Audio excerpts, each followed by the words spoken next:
Hey guys, welcome back to Shane's Getting Handy. Today I'm going to show you how to quick and easy change the line on your bump feed string trimmer.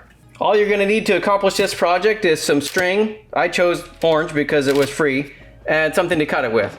If you happen to be lucky enough to have a bench vise, it's a great way to position your string trimmer while you work on it. If not, I've done this outside, upside down, on the stairs, and every which way, and you can get it done no matter what.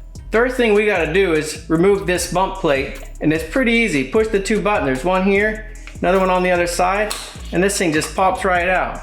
It's important to note the direction of rotation of your trimmer. The blade tells the story. The string will rotate in the direction advancing towards the blade. So in this orientation, in this viewpoint, we've got a counterclockwise spinning head. If the string cartridge has been removed, make sure it's reinstalled in the correct direction of rotation. In an effort to avoid future confusion, I'm going to label mine so it's really easy to remember which way it goes back in. Line up this hole in the center of your string cartridge with the hole in the housing. Once you set it down together, you just need to get everything aligned together and push it all the way through. Rotate around, it should go through the hole on the other side and right on out. The end result should look something like this.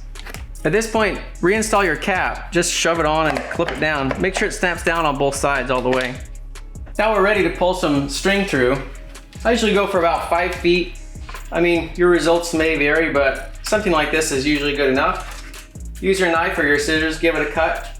Make it even length on both sides. Now that we've got our string lengths even on both sides, hold the two strings back just a little, just to provide a little bit of drag. This thing's only going to rotate one way without pressing. Don't press, just turn. Whichever way it turns is the way you need to go, and you'll hear it click as you go. So I'm just going to constantly rotate this and keep clicking it.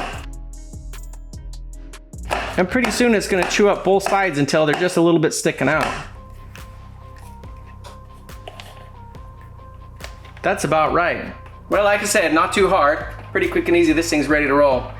Anyway, thanks for sticking around, and hope it helped. So yeah, we'll see you next time.